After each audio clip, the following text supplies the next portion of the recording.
MMTS అత్యాచార యత్నం కేసుకి సంబంధించిన అప్డేట్ ఒకటి అందుతోంది.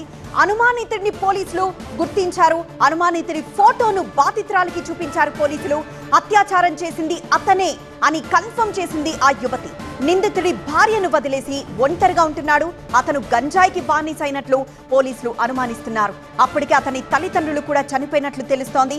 సో ఒంటరిగా ఉండడం, గంజాయికి బానిసవ్వడంతోనే అతను ఇలాంటి పనులు చేస్తున్నట్లు తెలుస్తోంది. సో నిందితుడి అత్యాచారం చేసింది అతనే అంటూ నిందితుడి ఫోటో చూసి యువతి కన్ఫర్మ్ చేసింది. అనుమానితుడి ఫోటోను బాధితురాలికి చూపించారు పోలీసులు. ఈ ఘటనలో అనుమానితుడిని పోలీసులు అదుపులోకి తీసుకున్నారు.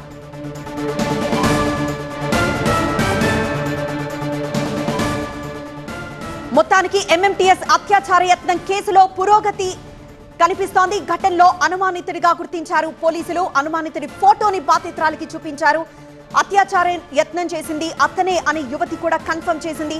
నిందితుడు భార్యను వదిలేసి ఒంటరిగా ఉంటున్నాడు.